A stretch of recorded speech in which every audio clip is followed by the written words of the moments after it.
आप सभी का आपके अपने YouTube channel super concept classes में स्वागत है।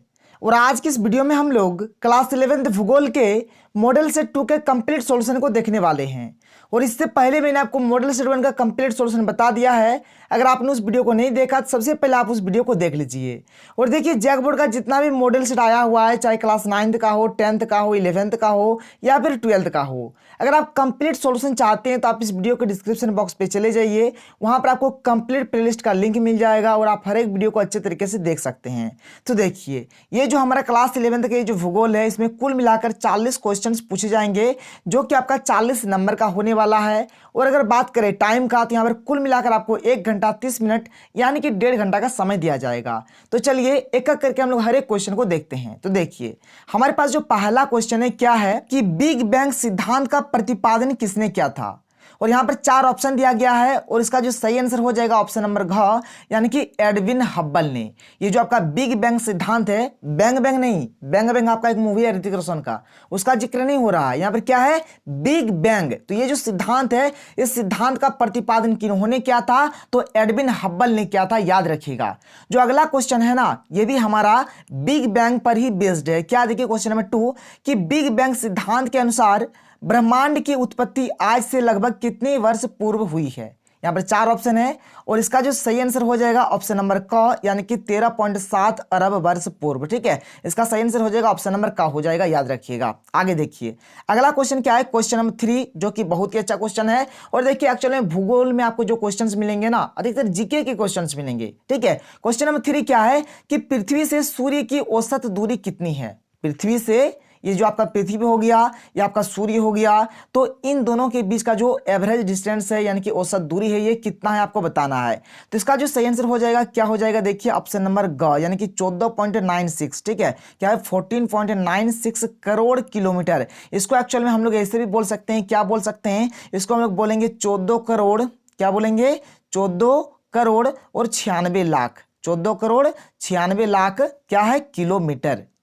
ये भी हम लोग बोल सकते हैं, क्या बोल सकते हैं 14 करोड़ 96 लाख किलोमीटर बोलिए, या फिर आप क्या बोल सकते हैं इसको 14.96 करोड़ किलोमीटर बोल सकते हैं। क्लियर है, कोई प्रॉब्लम नहीं है। आगे देखिए अगला क्वेश्चन क्या है आपके पास यहाँ पर, क्वेश्चन नंबर 4 कि आंतरिक ग्रह के अंतर्गत निम्नलिखित में से किस ग्रह को नहीं रखा जाता है। देखिए यहाँ पर आंतरिक ग्रह का बात हो रहा है, किसका, आंतरिक ग्रह का। और देखिए आंतरिक ग्रह को हम लोग पार्थिव भी बोलते हैं, पार्थिव ग्रह भी बोलते हैं, क्या बोलते हैं पार्थिव ग्रह, याद रखिएगा। आंतरिक ग्रह का दूसरा नाम क्या है, पार्थिव ग्रह। और यहां पर ये जो आंतरिक ग्रह है, पहले देख लीजिए इसके अंदर में कौन कौन आते हैं, आंतरिक ग्रह के अंदर में कौन कौन आते हैं। याद रखिएगा जो आंतरिक ग्रह है इसके अंदर हमारा आता है एक बुध, ठीक है, एक आता है शुक्र, क्लियर है, एक आता है पृथ्वी और एक आता है मंगल। क्लियर है, ये सब हमारे किस में आते हैं, तो आंतरिक ग्रह के अंतर्गत आते हैं। कहां आते हैं, तो आंतरिक ग्रह के अंतर्गत आते हैं। क्या क्या, तो बुध, शुक्र, पृथ्वी, मंगल।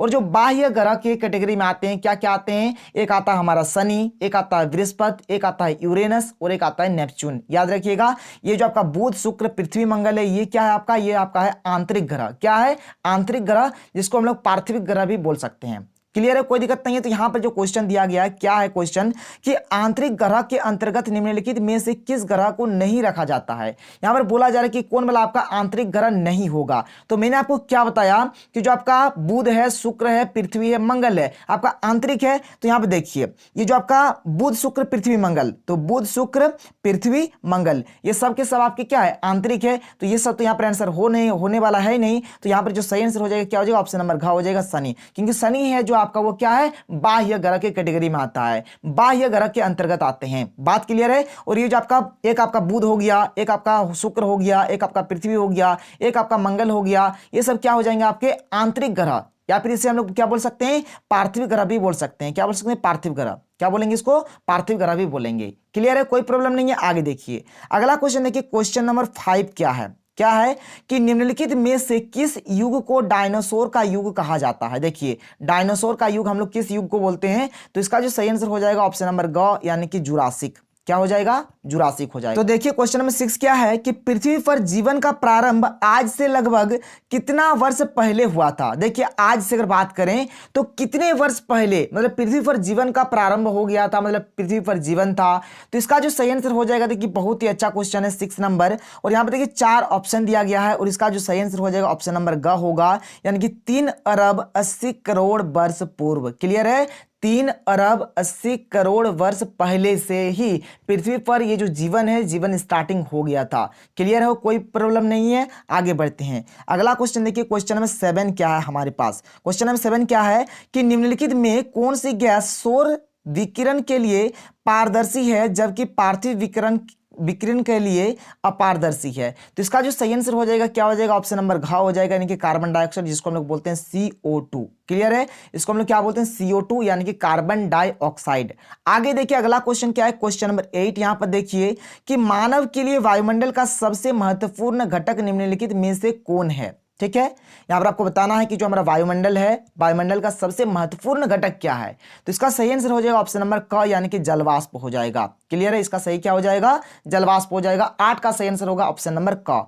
आगे देखिए अगला क्वेश्चन क्या है, क्वेश्चन नंबर 9 यहां पर, जो कि अच्छा क्वेश्चन है। यहाँ पर क्वेश्चन नंबर 9 क्या, हर एक क्वेश्चन अच्छा क्वेश्चन है, तभी ना मॉडल सेट में आया हुआ क्वेश्चन है।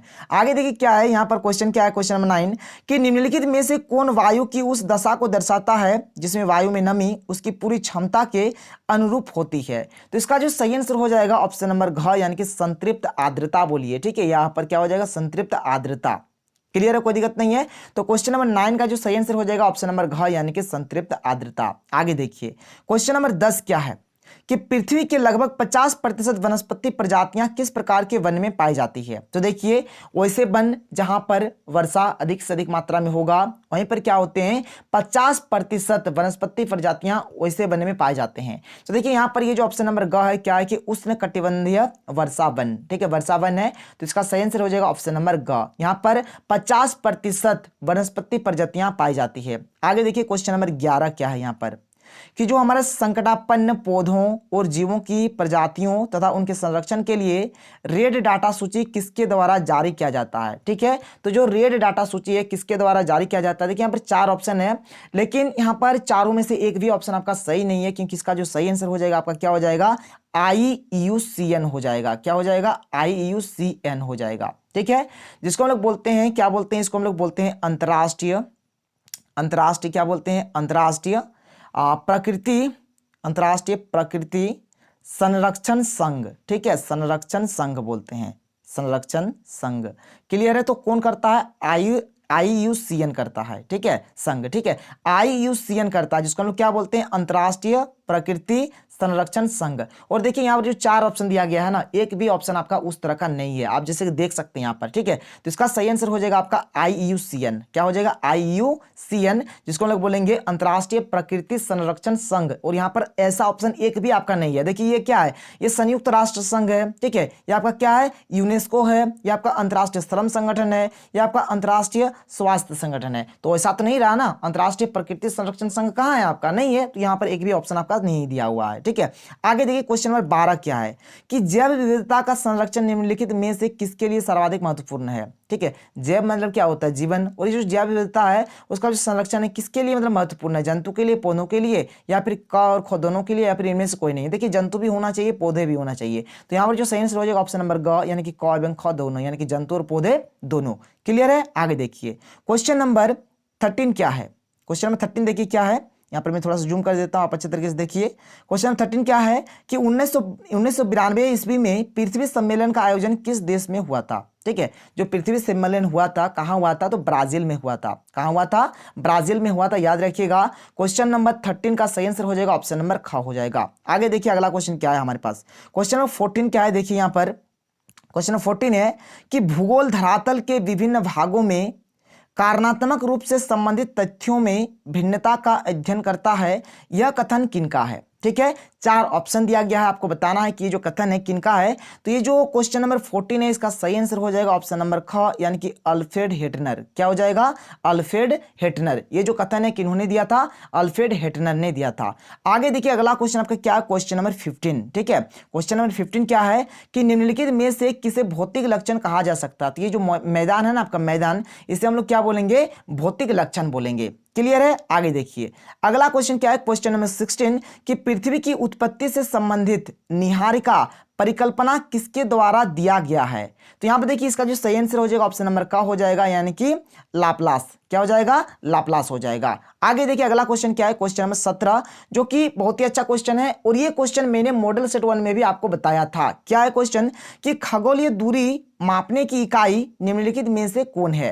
मतलब जो खगोलीय दूरी को जो मापा जाता है किससे मापा जाता है? तो प्रकाश वर्ष से मापा जाता है। ठीक है, और ये जो क्वेश्चन है ये मैंने आपको मॉडल सेट 1 में भी बताया था। आगे देखिए अगला क्वेश्चन क्या है आपका, क्वेश्चन नंबर 18 क्या है कि कौन भूकंपीय तरंग तरल एवं ठोस दोनों में गमन करती है। तो देखिए ये जो पी तरंग है ना, ये आपका ठोस, द्रव, गैस, यानी कि ठोस, गैस और तरल मतलब तीनों में गमन करता है। और यहां पर तो हमें 2 पूछा है, तो 2 में तो जाहिर सी बातें गमन करेगा, तो यहां पर इसका सही आंसर हो जाएगा पी तरंग हो जाएगा। क्लियर है? ऑप्शन नंबर का इसका सही हो जाएगा।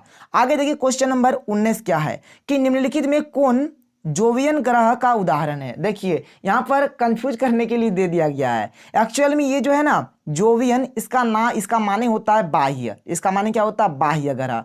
और अभी मैंने आपको आंतरिक ग्रह और बाह्य ग्रह के बारे में बताया। ठीक है, आंतरिक ग्रह में हमारा क्या क्या होता है? तो आंतरिक ग्रह में होता है बुध, शुक्र, पृथ्वी, मंगल। ठीक है, और बाह्य ग्रह में हमारा क्या क्या होता है? शनि, बृहस्पति, यूरेनस और नेपच्यून। ठीक है, तो आप देखिए यहां पर आपका ऑप्शन कौन वाला मैच कर रहा है। तो आप देख सकते हैं बृहस्पति ये जो है आपका, ये क्या है? ये आपका एक बाह्य ग्रह है, तो यही हो जाएगा आपका सही आंसर। क्लियर है? कोई प्रॉब्लम नहीं है, क्योंकि जो आपको बुध है, शुक्र है, पृथ्वी है, मंगल है, ये सब के सब क्या है? आपके आंतरिक ग्रह है। ठीक है, जिसको हम लोग क्या बोलते हैं? पार्थिव भी बोलते हैं। पार्थिव क्या बोलते हैं? पार्थिव भी बोलते हैं। याद रखिएगा। देखिए क्वेश्चन नंबर 20 में ही आपको यहाँ पर दिया गया है, याद क्या रखना है, फिर आपको क्वेश्चन आ गया तो समझना है ना आपको अच्छे तरीके से। क्लियर है? तो क्वेश्चन नंबर 19 पहले देख लीजिए कि निम्नलिखित में कौन जोवियन ग्रह का उदाहरण है, मतलब कौन आपका बाह्य ग्रह है। तो यहाँ पर बृहस्पति आपका जो है क्या है? बाह्य ग्रह है, यानी ऑप्शन नंबर घ इसका सही हो जाएगा। आगे देखिए क्वेश्चन नंबर अगर 20 का बात करें तो निम्नलिखित में कौन पार्थिव ग्रह का उदाहरण है। तो पार्थिव ग्रह बोल रहा है, पार्थिव ग्रह माने क्या होता है? आंतरिक ग्रह। और मैंने आपको बताया कि जो बुध, ठीक है, आपका बुध, शुक्र, पृथ्वी, मंगल जो होता है आपका आंतरिक ग्रह होता है। तो यहां पर आप देख सकते हैं यहाँ पर शुक्र साफ साफ दिख रहा है, तो ये आपका क्या हो जाएगा? पार्थिव ग्रह बोलिए या फिर आंतरिक ग्रह बोलिए। तो ये जो क्वेश्चन नंबर 20 है इसका सही आंसर हो जाएगा ऑप्शन नंबर घ हो जाएगा। ठीक है, और जैसे कि आप सभी को पता है कि जो आपका बृहस्पति है, शनि है, नेपच्यून है, यूरेनस है, ये क्या है? आपका बाह्य ग्रह है। ठीक है, कोई प्रॉब्लम नहीं है। आगे देखते हैं। आगे देखिए क्वेश्चन नंबर 21 क्या है। क्वेश्चन नंबर 21 क्या है कि पृथ्वी की उत्पत्ति आज से लगभग कितने वर्ष पूर्व हुई है। ठीक है, तो क्वेश्चन नंबर 21 का जो सही आंसर हो जाएगा ऑप्शन नंबर ख, यानी कि 4.6 अरब वर्ष पूर्व। ठीक है, 4.6 अरब वर्ष पूर्व। आगे देखिए अगला क्वेश्चन क्या है, क्वेश्चन नंबर 22 क्या है, जो कि अच्छा क्वेश्चन है कि पृथ्वी की त्रिज्या कितनी है। पृथ्वी का जो रेडियस है यानी कि जो त्रिज्या है कितना है, तो ये आप याद रखिएगा। ये जो क्वेश्चन नंबर 22 है इसका सही आंसर हो जाएगा ऑप्शन नंबर क, यानी कि 6370 किलोमीटर। 6370 किलोमीटर त्रिज्या है।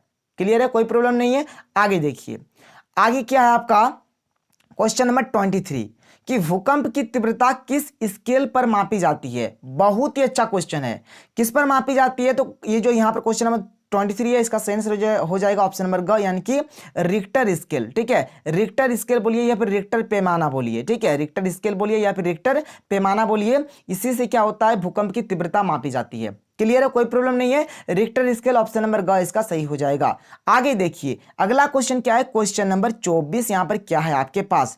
अच्छा क्वेश्चन है। देखिए 24 नंबर क्या है कि ग्रेनाइट किस प्रकार की चट्टान का उदाहरण है। ठीक है, 4 ऑप्शन है और जो आपका सही आंसर होगा यहाँ पर ऑप्शन नंबर क, यानी कि आग्नेय। ठीक है, आग्नेय चट्टान का उदाहरण आपका ग्रेनाइट। आगे देखिए क्वेश्चन नंबर 25 क्या है। यहाँ पर क्वेश्चन नंबर 25 क्या है कि संवहन तरंग सिद्धांत का प्रतिपादन किनके द्वारा किया गया है। ठीक है, तो इसका सही आंसर हो जाएगा आपका ऑप्शन नंबर ख, यानी कि आर्थर होम्स। ठीक है, क्या है? आर्थर होम्स इसका सही आंसर हो जाएगा। क्लियर है? 25 का क्या हो जाएगा? ऑप्शन नंबर ख हो जाएगा। आगे देखिए अगला क्वेश्चन क्या है, क्वेश्चन नंबर 26। यहां पर थोड़ा सा मैं जूम कर देता हूं, आपको देखने में और अच्छा सुविधा होगा। ठीक है, देखिए यहां पर क्वेश्चन नंबर 26 क्या है कि सागरीय अधस्तल विस्तार का सिद्धांत किनके द्वारा दिया गया है। ठीक है, 4 ऑप्शन है और इसका जो सही आंसर हो जाएगा ऑप्शन नंबर ग, यानी कि हैरिस हेस द्वारा। ठीक है, किसके द्वारा? हैरिस हेस द्वारा दिया गया है। आगे देखिए क्वेश्चन नंबर 27 क्या है आपके पास। 27 क्या है कि मैग्मा के ठंडा होने से किस प्रकार की चट्टान का निर्माण होता है। तो जो मैग्मा है ये जब ठंडा हो जाता है तो किस प्रकार की चट्टान का निर्माण होता है, याद रखिएगा, आग्नेय चट्टान बोलिए या फिर आग्नेय सेल बोलिए। ठीक है, तो इसका निर्माण होता है। क्लियर है। आगे देखिए क्वेश्चन नंबर 28 क्या है यहाँ पर। क्वेश्चन नंबर 28 क्या है कि संगमरमर किस प्रकार की चट्टान का उदाहरण है। तो जो संगमरमर है आपका किस चट्टान का उदाहरण है, किस प्रकार के चट्टान का उदाहरण है, तो इसका जो सही आंसर हो जाएगा ऑप्शन नंबर ग हो जाएगा, यानी कि कायांतरित। ये जो कायांतरित चट्टान है इसी का उदाहरण आपका संगमरमर। ठीक है, आगे देखिए क्वेश्चन नंबर 29 क्या है यहाँ पर। क्वेश्चन नंबर 29 क्या है, देखिए यहाँ पर जिसे आप लोग देख पा रहे होंगे कि प्रादेशिक उपागम, ठीक है, प्रादेशिक उपागम का प्रवर्तन किस भूगोलवेत्ता द्वारा दिया गया था। ठीक है, ये जो क्वेश्चन नंबर 29 है इसका सही आंसर हो जाएगा ऑप्शन नंबर क, यानी कि कार्ल रिटर द्वारा दिया गया है। ठीक है, आगे देखिए क्वेश्चन नंबर 30 क्या है आपका। क्वेश्चन नंबर 30 यहां पर देखिए क्या है, यहां पर है कि क्रमबद्ध भूगोल किसके द्वारा प्रवर्तित किया गया। देखिए क्रमबद्ध भूगोल जो है, ठीक है, तो जो क्रमबद्ध भूगोल है किसके द्वारा प्रवर्तित किया गया, तो इसका सही आंसर हो जाएगा ऑप्शन नंबर यहां पर क्या हो जाएगा, ऑप्शन नंबर क हो जाएगा, यानी कि हमबोल्ट। ठीक है, क्या हो जाएगा, हमबोल्ट हो जाएगा। और देखिए क्वेश्चन नंबर 31 क्या है यहां पर कि भूगोल की किस उपागम विधि को प्रकरण विधि भी कहते हैं। 4 ऑप्शन है कि क्रमबद्ध उपागम, प्रादेशिक उपागम, भौतिक भूगोल या फिर इनमें से कोई नहीं। देखिए ये जो क्वेश्चन नंबर 31 है इसमें मेरा थोड़ा सा डाउट था। ठीक है, और मुझे इसका सटीक आंसर नहीं मिला, इसलिए इसको अभी मैं फिलहाल छोड़ देता हूं, क्योंकि देखिए यहाँ पर मेरा पर्पस है कि मैं कोशिश करूंगा कि आपको कोई भी चीज़ को गलत ना पढ़ाऊं। और देखिए इतना ज़्यादा मॉडल सेट है ना, इतना ज़्यादा क्वेश्चन आंसर बताना पड़ रहा है, रात दिन जागना पड़ रहा है। हर मतलब जिस दिन से मॉडल सेट आया हुआ है ना उस दिन से मैं हर रात को ना 1 बजे 1:30 बजे सो रहा हूँ। तो थोड़ा बहुत कहीं पर मतलब बाई चांस मिस्टेक हो सकता है, लेकिन मैं कोशिश करूंगा मिस्टेक ना हो। ठीक है, और ये जो क्वेश्चन है 31 इसका मुझे अभी सटीक आंसर पता नहीं है, इसलिए मैं आपको नहीं बताऊंगा। और अगर आप लोगों को पता है तो आप नीचे कमेंट सेक्शन में कमेंट करके बता सकते हैं कि सर इसका ये आंसर हो सकता है, तो आप लोग बता सकते हैं। लेकिन अभी फिलहाल मेरे लिए तो क्वेश्चन डाउटफुल है, तो अभी मैं इसको स्किप कर देता हूं। ठीक है, आगे देखिए क्वेश्चन नंबर 32 क्या है यहाँ पर। क्वेश्चन नंबर 32 क्या है कि समुद्री मार्ग से पृथ्वी की परिक्रमा करने वाला प्रथम नाविक कौन था। ठीक है, समुद्री मार्ग से बात कर रहा है, समुद्री मार्ग से जो पृथ्वी का जो परिक्रमा किया था वह सबसे पहला नाविक कौन था। तो इसका सही आंसर हो जाएगा ऑप्शन नंबर ख, यानी कि क्या है कि मैगेलन। ठीक है, मैगेलन क्या हो जाएगा, मैगेलन। ठीक है, आगे देखिए अगला क्वेश्चन क्या है, क्वेश्चन नंबर 33 कि पृथ्वी की आंतरिक संरचना में मध्यवर्ती परत किस नाम से जाना जाता है। देखिए बहुत ही अच्छे तरीके से आपको समझना है। देखिए यहाँ पर आपका जो पृथ्वी का जो आंतरिक संरचना होता है, यानी कि अंदर का जो संरचना होगा आपका, ठीक है, तो यहाँ पर 3 पार्ट में बांट देते हैं। पहला आपका हो जाएगा ऊपरी सतह, क्लियर है, बीच वाला आपका हो जाएगा मध्य सतह, ठीक है, और एक हो जाएगा आपका आंतरिक सतह। एक आपका क्या हो जाएगा, आंतरिक सतह हो जाएगा। क्लियर है, एक हो गया आपका ऊपरी सतह, एक हो गया आपका मध्य सतह, ठीक है, और एक हो गया आपका आंतरिक सतह। या फिर आप इसको ऐसे भी बोल सकते हैं, एक हो गया आपका ऊपरी स्तर, एक हो गया आपका मध्य स्तर, और एक हो गया आपका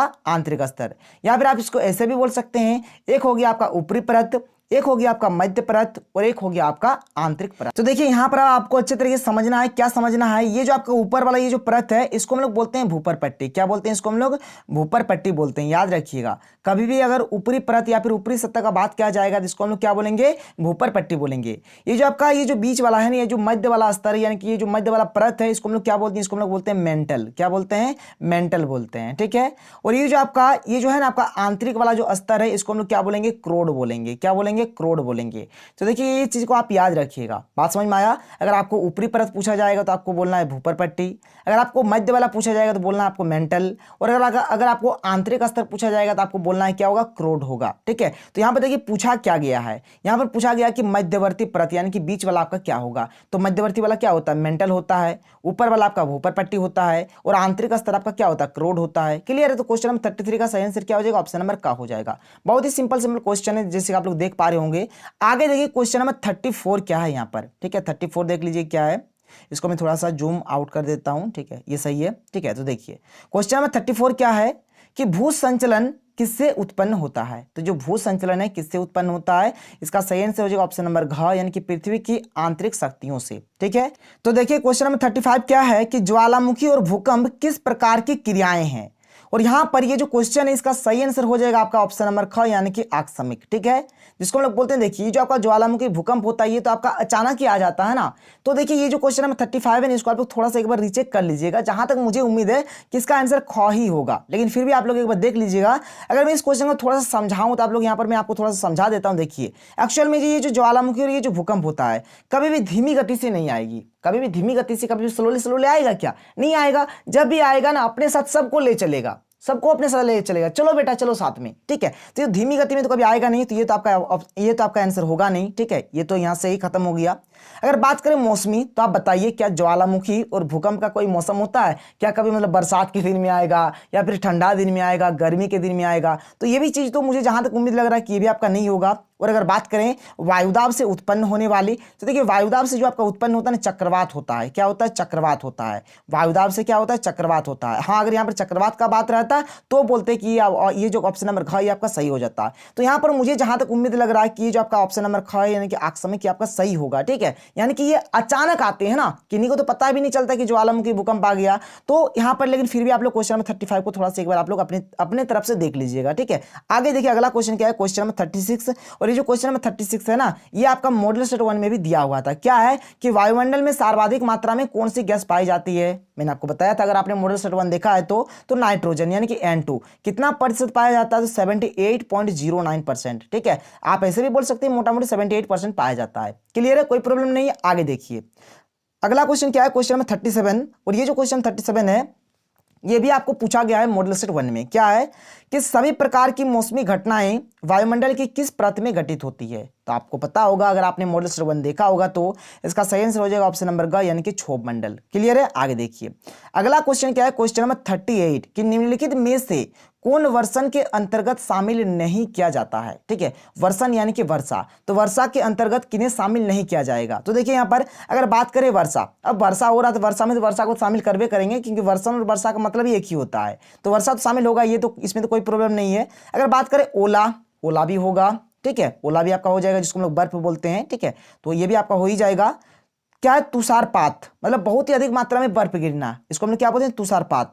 तो ये भी तो आपका हो ही जाएगा। तो यहाँ पर आपका क्या नहीं होगा, संघनन नहीं होगा। तो इसका सही आंसर हो जाएगा ऑप्शन नंबर क, इसका सही आंसर हो जाएगा। यानी 38 का क्या हो जाएगा, क हो जाएगा, संघनन हो जाएगा। बिल्कुल सही है, एकदम 100% सटीक है, मैंने चेक कर लिया है, कोई प्रॉब्लम नहीं है। क्वेश्चन नंबर 39 आप सभी को पता होगा। ठीक है, विश्व पर्यावरण दिवस कब मनाया जाता है। थोड़ा सा सोचिए और आप लोग बताइए कि आप लोगों को पता है कि नहीं है। बिल्कुल पता होना चाहिए। कब मनाया जाता है, तो 5 जून को मनाया जाता है। इसका सही आंसर हो जाएगा ऑप्शन नंबर ग, यानी कि 5 जून। क्लियर है, आगे देखिए अगला क्वेश्चन जो है हमारा क्वेश्चन नंबर 40, जो कि हमारा लास्ट क्वेश्चन है। और यहाँ पर हमारा भूगोल खत्म हो जाता है, क्योंकि मात्र आप लोगों का 2 ही सेट आया हुआ है। ठीक है, देखिए क्या है क्वेश्चन कि निम्नलिखित में से कौन जीवमंडल को प्रदूषित कर रहा है। बताइए, पेड़ पौधे क्या जीवमंडल को प्रदूषित करते हैं। बिल्कुल भी नहीं करते हैं। जितना पेड़ पौधा लगाएंगे उतना ही तो अच्छा है ना।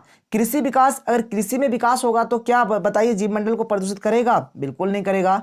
औद्योगिक विकास, अगर आपका ज्यादा फैक्ट्री वगैरह लगेगा ना तो यही तो जीवमंडल को प्रदूषित करेगा, क्योंकि वहां से धुआं निकलेगा, बहुत ही कूड़ा कचरा, बहुत चीज निकलेगा, रासायनिक वाला जो भी कूड़ा कचरा निकलेगा, हर एक चीज निकलेगा जो क्या करेगा, जीवमंडल को प्रदूषित करेगा। तो इसका सही आंसर हो जाएगा ऑप्शन नंबर ग हो जाएगा। तो यहाँ पर मैंने कुल मिलाकर 40 क्वेश्चन आपको बताया। आप लोग नीचे कमेंट सेक्शन में कमेंट करके बता सकते हैं कि आपको वीडियो कैसा लगा। आप लोग यकीन नहीं करिएगा, अभी जो है ना आपका रात का बज रहा 1, अभी 1 बज रहा है रात का। ठीक है, और अभी मैं वीडियो को रिकॉर्ड कर रहा हूं आप लोगों के लिए। ठीक है, अगर वीडियो पसंद आ रहा है ना तो वीडियो को जरूर से जरूर लाइक करिएगा। और देखिए आप लोगों से एक विनम्र रिक्वेस्ट है कि आप लोग हमारे चैनल को सब्सक्राइब करिए। आप लोगों के जितने भी दोस्त हैं ना सभी को इस वीडियो को शेयर करिए, सभी के साथ इस वीडियो को शेयर करिए। और देखिए शायद अभी तक कोई भी आपको ज्योग्राफी का सेट 2 नहीं पढ़ाया होगा, और मैं आपको सबसे पहले पढ़ा रहा हूं। तो चलिए मिलते हैं अगले वीडियो में। थैंक यू, जय हिंद।